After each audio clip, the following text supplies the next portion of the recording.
Johanna, welcome to Live the Width of Your Life podcast. I'm so excited you're here. And I'm thrilled to be here with you today to have this conversation about us as women. Yeah, as I was reading your bio and when you first reached out, I thought, wow, I have so much in common with this woman. And I'm so excited to have a conversation because you, like me, started in a different space in a corporate career, and you've made it your mission to do this very meaningful work. So tell us a little bit about how you moved from being an executive and working at places like Pfizer and then deciding that you were going to move into the coaching space. Yeah, so my background, as you said, was 25 years actually in corporate HR at Pfizer. And during my time there, I spent all in the talent space within HR. So it was all about people. And I built global programs for organizational culture. So, how do we show up as an organization and how do we create the environment for our people to thrive and to perform? I also worked on career growth, helping individuals understand that they can grow in a variety of different ways. And part of that was to embed coaching as a part of our culture, leaders coaching their direct reports, but also creating space for anyone to have opportunities to peer coach one another or to gain access to thought leaders around coaching. So that was a passion area for me in the work environment. But my role was eliminated about a year and a half ago. And that for me forced a real pause. Mid my 50s, and I was sort of thinking about what do I really want the next chapter of my life to look like? How do I want to continue to make an impact in the world around me? And how can I continue doing the things that I loved in the work that I had been doing at Pfizer in a way that was more meaningful for me? And that's where the foundation of my company, Anchor to Aspire, came from, was at that moment recognizing that all of the things that I did at Pfizer was about helping others. It was about serving others. It was about inspiring others to really step into themselves and unlock their potential. And I wanted to continue to do that. And I wanted to continue to do that for women like me who were at their midpoint in their careers, who are facing a pivot point and really just didn't know where to go and didn't know how to take that next step forward. Your story is so common. There's been so many other women like you and men too who are in organizations, have put in the time, who are loyal, who've done all the right things, all the things we were told that we should be doing, and find themselves in the spot to then ask themselves those questions. I'm curious, would you have stayed at Pfizer until retirement? Was that the plan? So I was thinking about that, and it was about 2.5 to 3 years away for me. And I was starting to think about what did I want that next chapter to look like. I was doing really great work and I was really, really inspired by it. But I also knew that it was time for me to step into something different. And I always used to say this, if I did my job really well, they wouldn't need my job. I was creating career growth and career pathways. I was establishing a new way of doing talent management. And if you do that well, it becomes part of the culture. So it was time for me to find something different and to find a different space for me to bring my magic to life. But I probably would have stayed. I probably wouldn't have taken that step on my own without the push out of the nest, so to speak. And so it really did become that pivot moment where I had been waiting for permission to take this step. And I didn't recognize that I actually was the one who needed to give myself permission to do it. It wasn't something that I needed to rely on outside endorsement for. And that was a moment for me to recognize that I actually been holding myself back from this next step. And it wasn't the safety of staying at the company that was holding me there. It was the fear of failure that was Yeah, holding me there. absolutely. How long would you say before your position was eliminated? Like, how long did you have those thoughts for? It was probably about a year and a half to 2 years at least that I had been sort of going, I'm ready for something different. But it was the 3 a.m. Yeah. conversation that you have, right? It wasn't one that I was being honest about. I wasn't bringing it forward. I mean, my husband and I talked about it, but it was all of like 3, 5, 6 years in the future. It wasn't right now. So I wish I had listened to my 3 a.m. musing self sooner. That's so interesting because for me too, like I knew so long deep in my bones. It was waking up in the middle of the night, having those questions, the morning dreads, the Sunday afternoons, like, oh. And I chose to hire a coach to help me figure out because I didn't know what I wanted to do next. I knew I wanted to make a change, but I wasn't sure what that was. So when you received the news that you were going to be leaving, did you hire someone to help you, or how did you figure out what you wanted to do next? Great question. And I would say even a coach always needs a coach. I think coach, a mindset coach, a life coach, that trusted partner that you can speak to and in a lot of ways unburden yourself too, right? Because it's so important to have someone in your corner. So I did two things. The first was as I talked to individuals at Pfizer who were my mentors. So it was really trying to understand from them what they had done. So different from coaching, but really talking to the mentor and asking about how did they approach a change that was pretty significant for them. And then the second was that I talked to people who had already left and whose role had been eliminated prior to mine to understand what was the one thing that they wished they had told their younger selves before the change. And then I hired a series of coaches. I was actually in a coach training program, so I was working with a number of different peers, and we talked a lot about energy, and we talked a lot about mindset, and we talked a lot about values and helping me to understand what were my values at this moment in time and how were those influencing what I wanted to focus on. The values piece is so important because otherwise we'll just continue to be out of alignment. I mean, there's many things you can do. It doesn't mean that that's what we should do. So once you did this work and you decided to start your coaching business, did you know you wanted to work with high achievers, like high achieving women? Yes, and that is because high achievers, sometimes you think about high achievers, and for those in the business world, we may equate that with like high potential. For me, it's a little bit different. High achievers are, for me, it's women who are the go to person. They're the solver, they're the fixer, they're the ones who always have the answer. They're the ones who oftentimes overwork because they were rewarded for that. So that is the type of person I do want to work with because it's me. It is exactly who I am. I lived that life. I do it all the time. And I used to tie my value to the fact that I was needed. And I loved it. I had a boss say to me at one point, give it to Johanna and get out of her way. She'll get it done. She'll figure out how to make this weird thing happen. We don't know if it's ever going to be successful, but give it to her and just get out of her way and let her get it done. So that was like something that I carried like a torch. Like, yes, that's me. It was draining and it was exhausting, and I was always overdoing. And that's when I say high achieving women, it's that person who is overdoing everything, glorifying busyness, and forgetting to focus on self care. Yeah. It's so interesting. I did a post on LinkedIn. It was about boundaries, but I said being needed is not the same thing as being valued.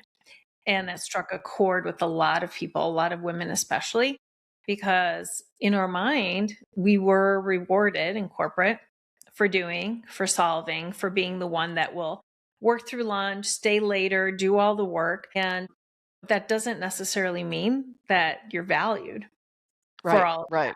And it doesn't mean that that's going to guarantee a promotion or that that's going to get you whatever it is that you're looking for.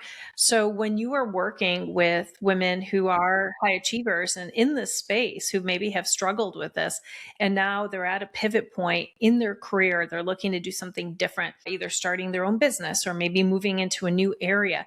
What is some of the work that you do to help them sort of unravel or undo some of these behaviors that we've Yeah. just adopted over time that really are not serving them? Yeah, well, that's the first thing is we have to get very honest about what are those stories and those rules that we're living by, recognizing them as either an assumption that we've made about how we are performing and how that's going to drive success. It's actually also starting with really deeply asking, what is your success blueprint? What does success look like for you? And for most of the time, the conversations with my clients and even with myself, it's always an outward definition of success. It's always based on what someone else or society or the environment or the social cues have told us success is. And when we take the time to actually say, this is what success looks like for me, all of a sudden it feels less like a burden and less like something you have to achieve. And it feels more like that you're living your success every day. And that's magic, right? When somebody can say, my success blueprint is whatever it is. It is being a great mother. It is being a partner, finding joy in the everyday. Whatever your success blueprint is, it's unique to you and it's for you. It's not for anyone else. So we start Mhm. there.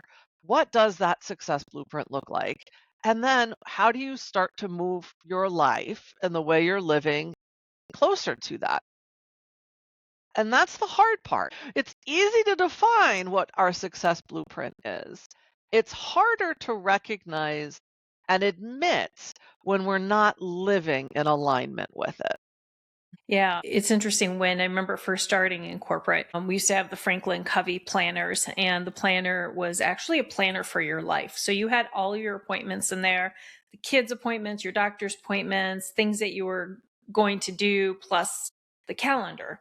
And it was all in one place. And then we moved to electronic calendars. My theory is this is where we started to actually move further away from alignment, because suddenly the calendar, which everyone has access to, right? Because everyone can see your calendar, now becomes a free for all for other people's priorities. And if we don't have really solid boundaries and we can't enforce them, then we just say yes to everything. And then you are left with scraps. And usually by the end of the day is very little energy. And so if you've not intentionally planned for the relationships, for time, for yourself, for the self care, for the hobbies, for the things that we used to actually put in our calendar, now they're missing. And so there is no integration. You have this like laundry list of to dos. You have a calendar full that there's nothing left to do. And then you're working after hours to try to get things on your to do list done, which never seems to have ourselves included. I think that's where the mishap is. And so what I've noticed is it's really doing that work to create the alignment requires that people actually start to make really big changes when it comes to their calendar and prioritization. And it's going back to things we used to do before digital. We have all these tools and technologies now, and we think that it's going to save time for us. But actually, I'm not sure that that's actually true. I think that it's gotten us more and more out of alignment. Has that been your Mhm. experience, or like, what have you noticed? I 100% agree. And it's gotten to the point where we literally on our calendars can schedule things in for the 5 minutes between this meeting and that meeting. We literally overbook our lives and overscript our lives. We don't have the time for pause. That's where the creative work happens. That's where the connections that we make with others happen. It's in those spontaneous moments that we have over orchestrated, that we have almost eliminated from our day to day. The Energy Project is a company we worked with at Pfizer that I did a lot of work with, and it was talking a lot about how our energy comes from not only our physical energy and do we get enough sleep? Are we eating the right things? Are we, focusing in on our movement? It comes from our social environment, it comes from emotions, it comes from our ability to have mental focus.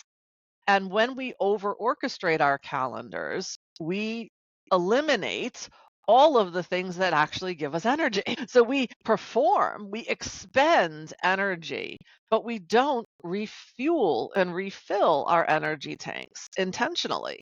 And then we get to the point where all of a sudden at the end of the day, we're exhausted or we're burnt out. And then we start to respond in ways that are not aligned to who we want to be. We react or we withdraw. So we end up creating this negative energy around us. And then we bring that everywhere we go.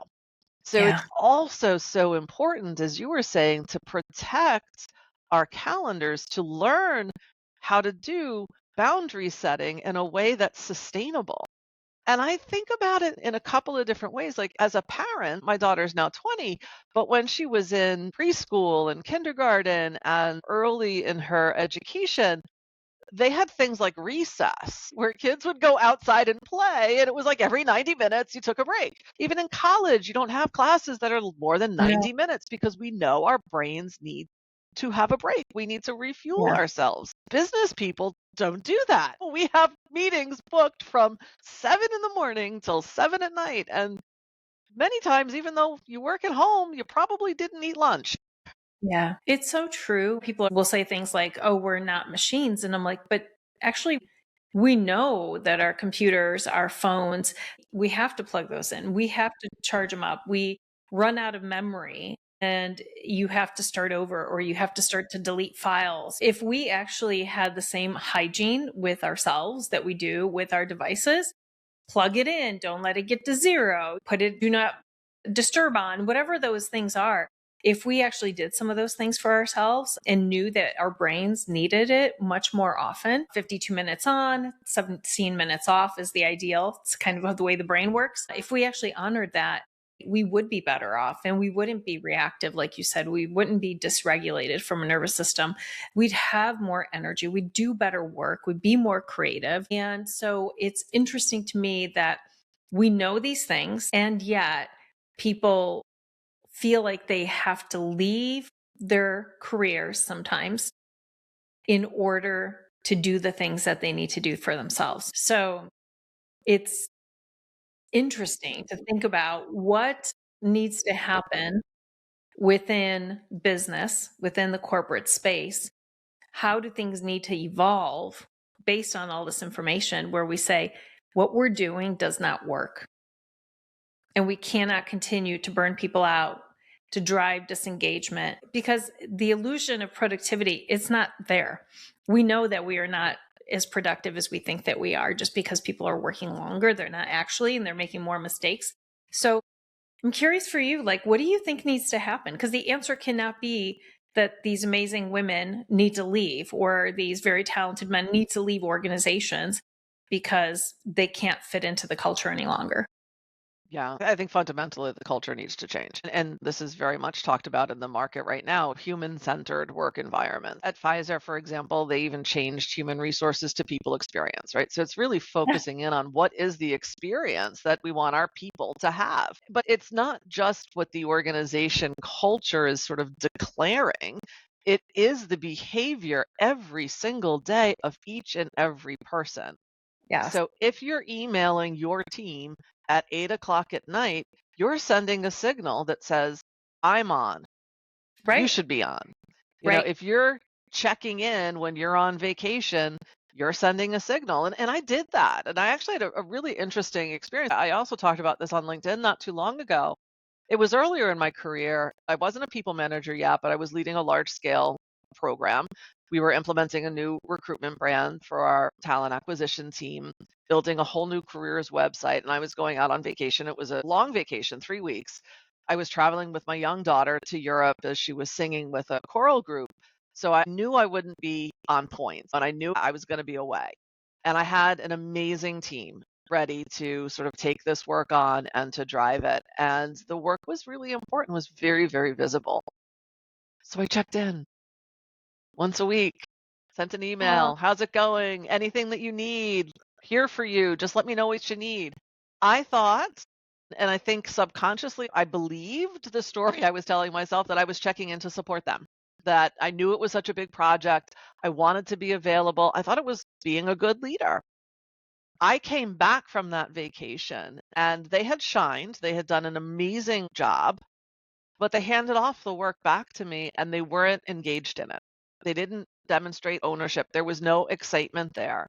And yeah. that was very strange to me. We had a very good rapport prior to this, and it dramatically changed. So I asked, and they felt comfortable enough to tell me the truth that what I had done by checking in actually told them I didn't trust them. And it modeled for them that I couldn't leave. So not only did I have the issue where I eroded trust, I also signaled to them, you can't step away. Mm, So I was leaving the shadow behind me, thinking I yeah. was just checking in to be supportive, when actually not only did I tell them I didn't trust them, I also told them, you can't take a vacation either. So that was like the biggest learning moment for me was that, oh man, and I then did some deep thinking. I had a coach at the time, and I uncovered that it was my need for control. It was my need to manage the outcome that caused me to check in. It wasn't my intention to support them. It was my need to serve me. And I didn't know where that had come from. And I didn't know how to change it. But the next time I went on vacation, I didn't check in. The same Yeah. team, completely different outcome. I gave them permission to contact me if something was falling apart and they dramatically needed me, but it was up to them to take that initiative if they needed to. And they didn't. And I knew that. And they were amazing again. And this time it was completely different. Yeah. It's interesting. It sounds like the first time you were maybe promoting accountability through your need to control, but not ownership. And the second time you were giving them permission to really respond like owners, and they did.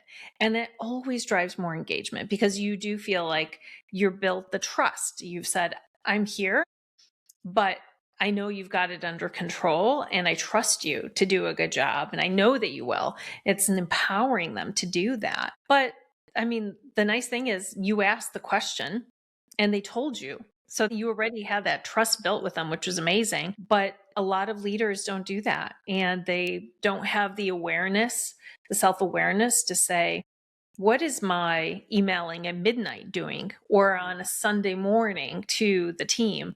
And even if they tell them, you don't have to respond, it's just this is convenient for me, you can deliver that at a different time. You can set it to go at 8 a.m. the next morning or Monday morning. It doesn't have to happen then. But I think that it's become so acceptable to work. I think even after COVID, I heard some alarming stats in terms of how communication has increased significantly after hours. And it's something we didn't have to deal with before. I know when I started working, there were no cell phones yet. And when we first started, there was barely email and you didn't have a laptop to bring home. So it was very different. And so when we talk about generational changes, a lot of times, Gen Xers or even others will say, well, I don't understand, why do Gen Zs or millennials, why do they struggle with some of the challenges that they have or the mental health challenges? And I'm like, but it's not the same.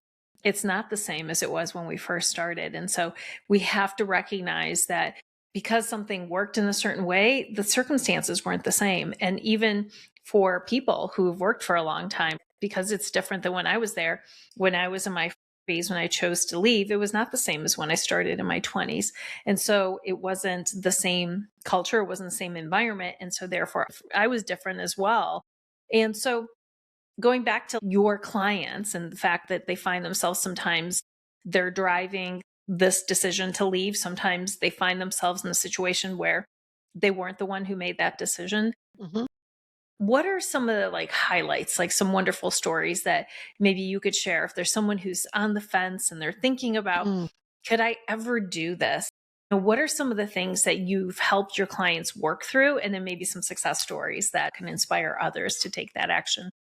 Yeah, so one that comes to mind right away is a gentleman that I was working with not too long ago who was ready to retire in terms of knowing that they needed to. They had Yeah. been in their career for a number of years, over 35 years in the public sector, but they were not ready for Hmm. retirement from an emotional perspective. They knew that they were ready financially, they knew that it was the right time, they had built a team, they had a great succession plan in place, but they had no idea what they wanted this next chapter to be and who they really were without their title. So that was an interesting conversation. And I spent time with them. I have a sort of framework that works through who are you and what are the abilities that serve you and the values that ground you and the energy that you bring and the success that you want. So it sort of walks through all of those areas. One of the first things that we did was to do a wheel of retirement to map what was the satisfaction in various different areas that were important to this person and as they were approaching retirement, and to see the gap between the ideal and the current state. And what happened was this client recognized that the gap was not that significant So they were ready, more ready than they actually thought they were, except for one area. And that one area was around well being. And that was a significant gap. And then they realized, though, that by retiring, they were going to have the capacity to focus on their well being. The worry was, however, that they would then get into overworking in terms of their volunteerism, in terms of their community engagement, in terms of leading their family, that it would still be a deficit. So we talked a lot about boundary setting at that point and understanding what boundaries needed to be put into place because they often were the one to say yes to everything because it was something that was interesting to them. They wanted to have fun. They wanted to go on the travel. They wanted to do all of these things in their community, but they needed to learn how to say no and to figure out what to say no to. And that was the other eye-opening aspect of the work that we did was because that shifted.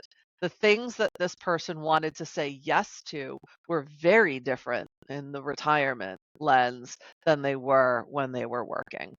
And Mhm. so that opened up a whole new set of possibilities, so much so that this person had been putting off setting a retirement date for about a year. And after our second session, they went in and set their retirement date. Good for him.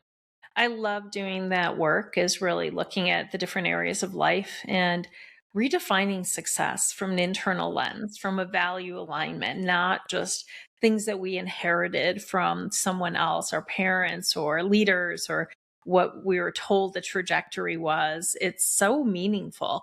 And I think once you see it, you can't unsee it. And I love when people are able to see that it's like a little bit of additional focus or energy on something could make such a tremendous value, and that it doesn't have to feel like you have to just turn everything upside down in your life. You actually can just make these small incremental changes in a couple of areas, and that the payoff is huge. Is absolutely huge. And oftentimes it is. It's the small little things that become habits over time, but we have to give ourselves permission in a lot of ways. Another client that I worked with hadn't done a values assessment ever in their life. They had done strengths assessments, they had done skills, they had done sort of Enneagram to understand personality, but they had never done a values assessment. And it was very interesting because the perception that this client came into the conversation with was, well, values are for organizations.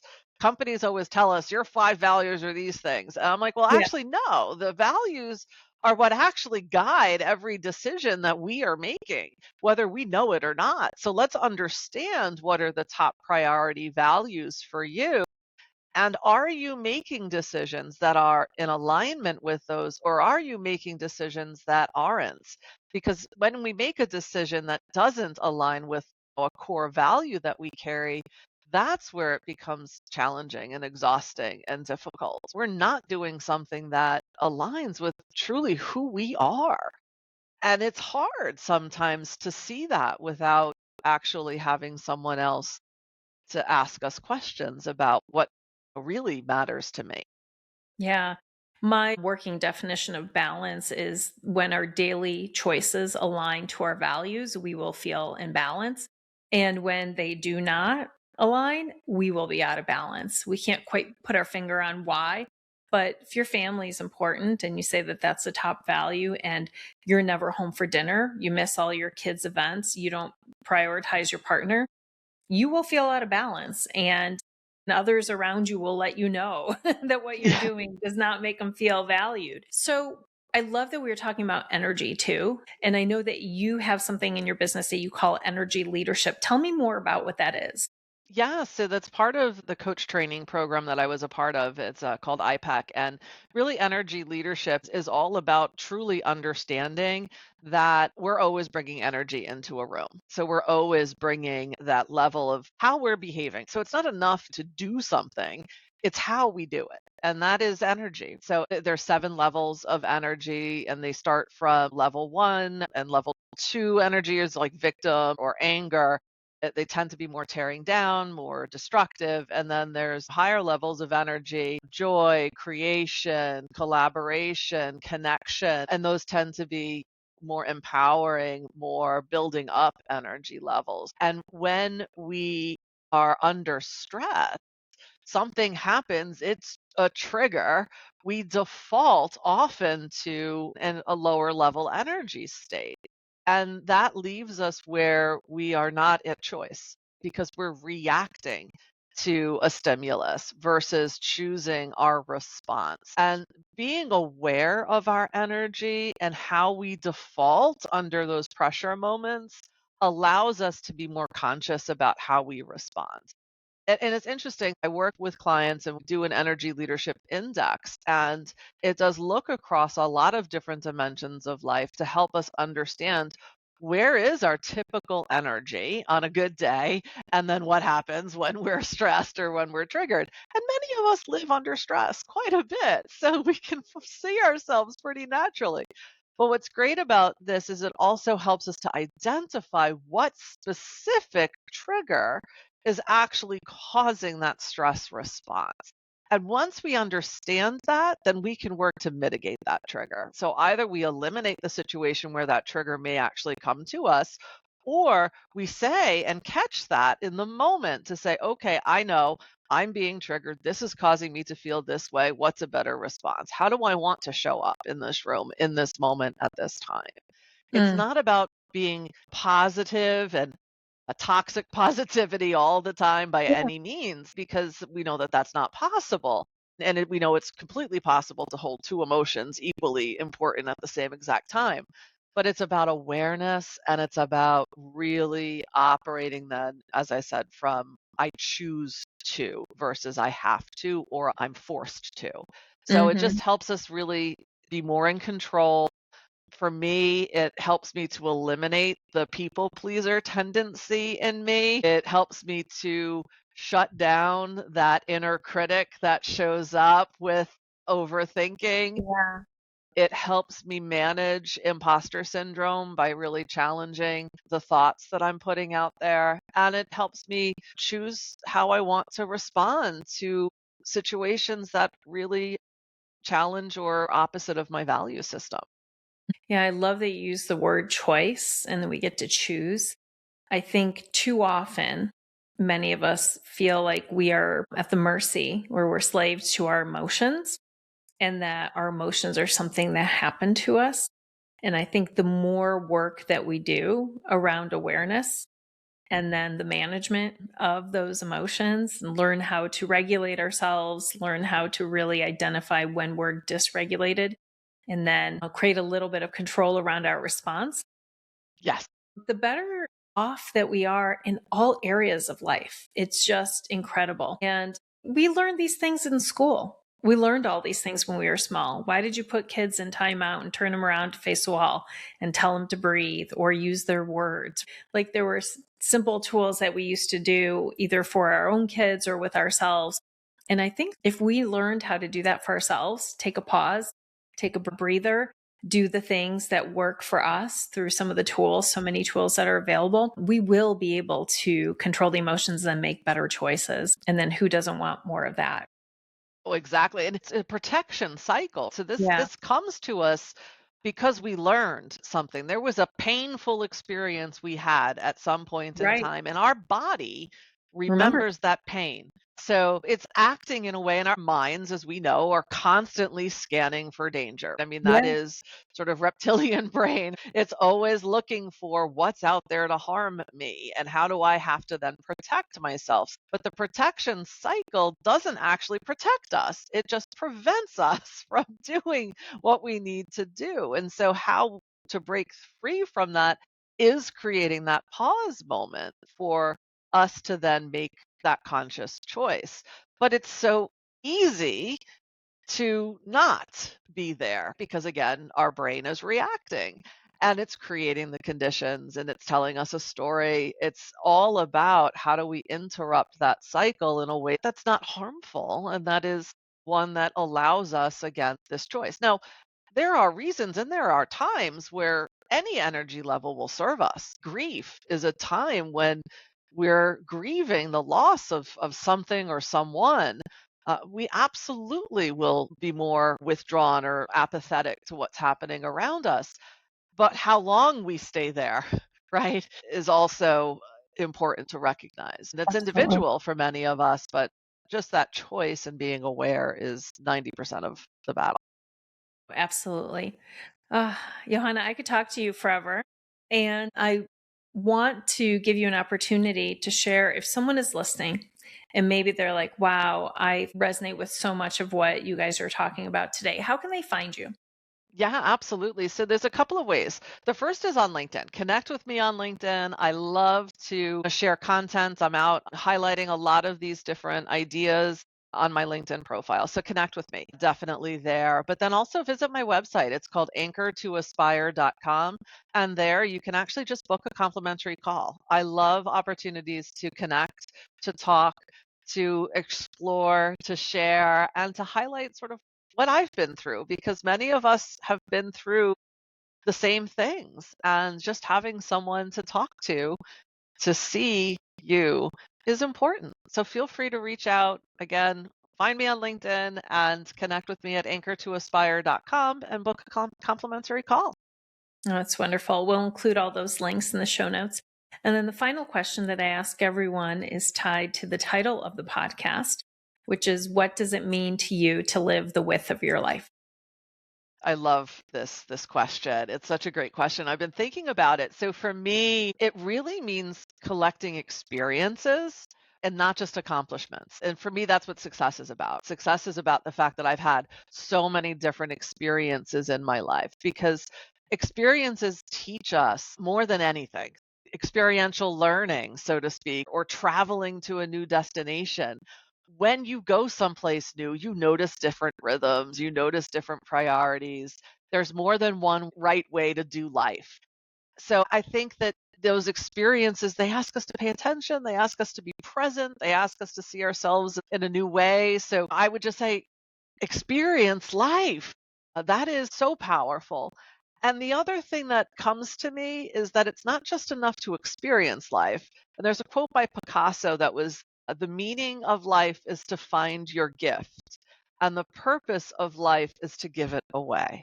So Yeah. have those experiences. Experiences help you find your gift because they show you what you care about. They show you what interests you. They show you what you're passionate for. And then you come home and you live it, you share it, and you give it away. Oh, it's so beautiful. Thank you so much for the great work you're doing in this world. And thank you for joining me today. I loved our conversation. Absolutely. This was a fantastic discussion. Thank you so much for leading this kind of conversation for so many people to really see that it's not enough to just live the length of your life. It's more important to live the full width. So thank you so much for creating that space. Thank you.